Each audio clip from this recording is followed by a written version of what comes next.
Estamos na rúa do centro de tendas de Pontevedra e vamos a preguntar a xente se compra a roupa que necesita, canta o período de tempo na que a compra, se sabe o creador e se sabe sobre as distintas marcas explotadoras. Cada canto vas a mercar roupa? Pois cando son rebaixas. Cando fai falta. Cando fai falta, exactamente. Cada 2 semanas. Pues más o menos cada 2 meses. Cada temporada, máis ou menos. Todos os días. Cando teño falta, non teño uns días puntuales. Mercas o que necesitas? No, porque de un par de tenis que puedo, 2 tenis que puedo tener, me estoy comprando uno. A veces máis do que se necesita. Intento, pero a veces no consigo. Bueno, a veces me paso un poquito. ¿Compráis lo que necesitáis? Sí. Sí. ¿Tiras ropa o hay alguna que nunca te pos? Hay alguna que nunca me pongo, sí. No tiro, la dejo guardada y ya me la pondré.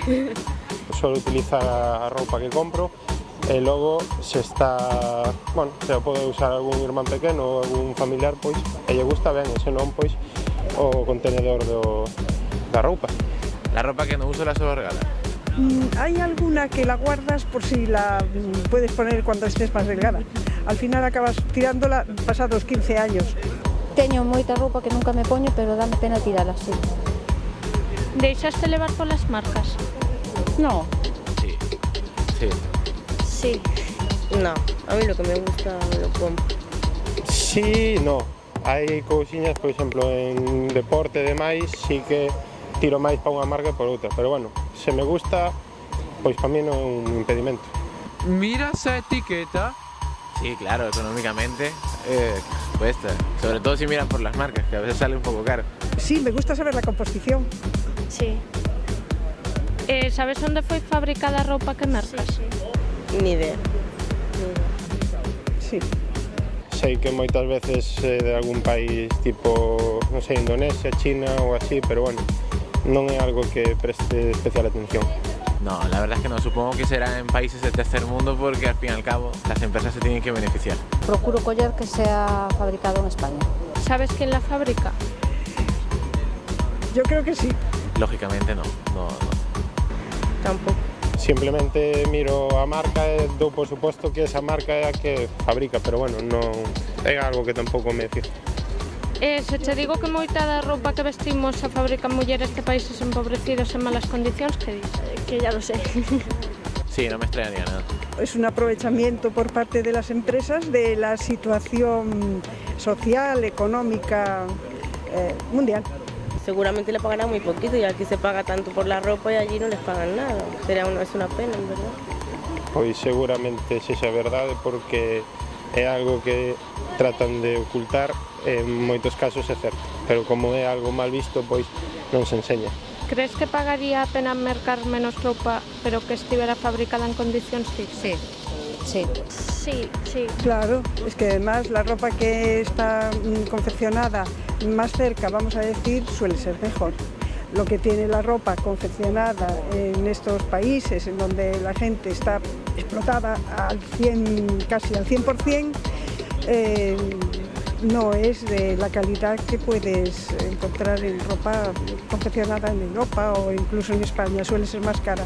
Una prenda te sale 5 euros, si realmente tuvieran que pagar las condiciones que fueran con las correctas, la prenda costaría mucho más, pero bueno, pienso que sería lo correcto.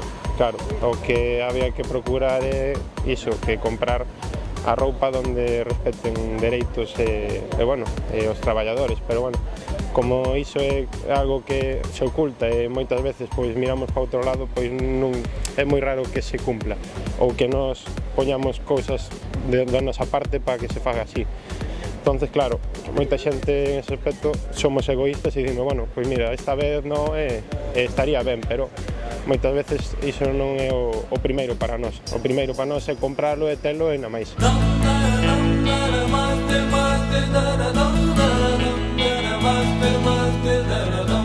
Estamos con Anda Couñago, directora de Onega Amarante. Bos días. Hola, bos días. Como podemos saber que unha prenda de roupa foi fabricada en condicións xustas? A día de hoxe, o único que te garantiza as condicións laborais e de respeto dos dereitos humanos son etiquetas como os de comercio xusto. Cales adoitan ser as condicións laborais dos traballadores que fan a nosa roupa? A maioría do que son as condicións das mulleres, porque son mulleres a maioría que traballan na confección, son xornadas moi longas, estamos falando de xornadas de 10, 12 horas o día, moitas veces 7 días ao semana. Os salarios son moi baixos, non lles dá para poder vivir elas e as súas familias, que non podes levar os teus fillos á escola, pagar a sanidade ou se enferman. E logo tamén as fábricas onde confeccionan, pois moitas veces non teñen nin temas de seguridade. Hai moitos accidentes laborais, hai moitas mulleres que enferman polo que respiran, polos tintes, polo tipo de máquinas que son, ou incluso a electricidade, se ven todos os días accidentes, incendios ou derrube de edificios. Que fan as ONGs para mudar esa situación? Amarante Setén pertence a unha rede que se chama Roupa Limpa, que investiga as condicións laborais en todas esas fábricas e logo, aparte de denunciarlo públicamente e pedir aos consumidores e as consumidoras que nos axuden a denunciar esta situación, presionamos as marcas que fabrican aí. Entón, o que facemos é escribirle, pues, envía notas a medios de comunicación, se fala cos políticos tamén para que se tomen medidas. O problema de todo isto é que non existe unha legislación, que é polo que estamos loitando agora na Unión Europea, que exista unha legislación que se ti non respetas os dereitos humanos, pues que poda ser multada. Que podemos facernos? Como consumidores que apoyedes as organizacións escribindo a esas marcas para dicir que queredes que se respeten os dereitos laborais e humanos de todas esas mulleres que traballan a roupa que nos vestimos, que se sean transparentes e digan onde producen. Cando vayades ás tendas, pois que o digades, que preguntedes, oye, pero isto onde está feito, en que condicións? Eu quero saber como está feito porque quero que se respeten os dereitos de todas estas traballadoras. E esa é unha pata. A outra pata é facendo tamén un consumo responsable, buscar mercar roupa que te garanta que non existe ese tipo de violación de dereitos humanos e laborais. Reducir o teu consumo tamén, porque eso tamén fai que non exista esta moda de usar e tirar que se leva agora. Que é o proxecto Move? Pois Move foi unha iniciativa que se nos ocurriu porque había unha demanda da cidadanía que nos pedía consumidores que querían saber onde podían mercar ese tipo de roupa. Que hai en Galicia, que marcas hai, que tendas onde poden mercar con esos criterios. E de aí naceu o proxecto de Move, que ese directorio que ainda está incompleto. Empezamos con un grupo de diseñadoras e diseñadores e marcas e a idea é que se vaya incorporando nova xente.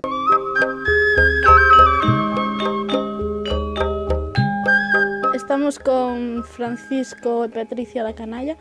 Que é a moda ética? Bueno, a moda ética é unha moda que asume criterios de sostibilidade e de comercio xusto tamén. Que materiais utilizades? Nos utilizamos na parte que desenvolvemos de coleccións a maioría materiais excedentes de producións textiles. Hai toda unha cantidade, pola velocidade da moda, de tecidos que acaban no lixo, que acaban contaminando. Entón, rescatamos esos tecidos e con eso desenvolvemos as nosas coleccións. Non nos guiamos nin das tendencias, ni do mercado fagocitador da moda. E logo temos outra parte, en algodón orgánico certificado, GOTS e Fair Trade. O GOTS é Global Organic Textile Standard. É unha institución internacional que garante, como decía Fran, que dende a semente ao tecido todo ese proceso é sostible ecolóxicamente e para as persoas tamén.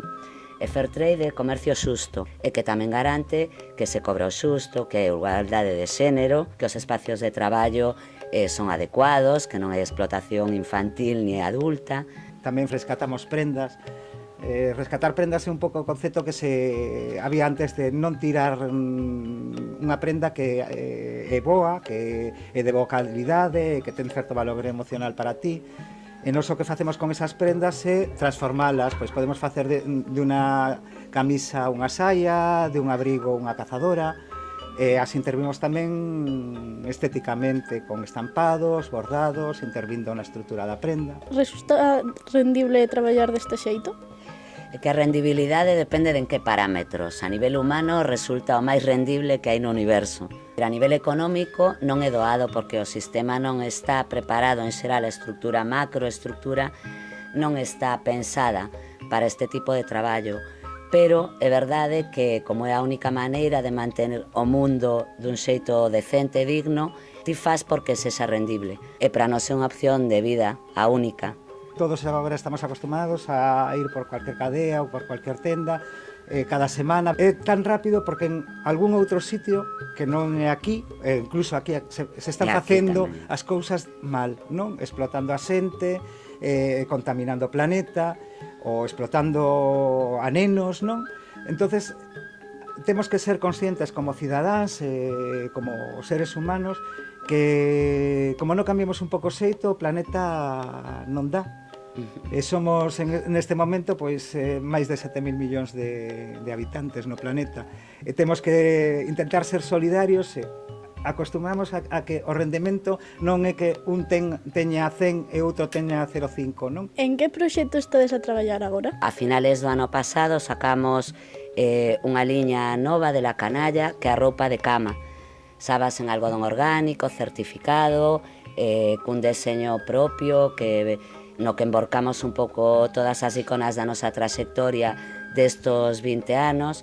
Bueno, é un proxecto que lle chamamos Soños Edición Limitada, que se fixo realidade, está xa sendo realidade. Verdadeiramente foi unha aposta tamén nesta evolución a través de onde, como e quen fai a túa roupa, non? Hai un dossier na web totalmente transparente, tanto dos agricultores que cultivan o algodón como da teceduría, ata a señora que cose, que Clara, dun taller de Sárdoma en Vigo, o cortador que con Texcap, que está en Redondela. Entón ese último proxecto, soñando despertos, estamos.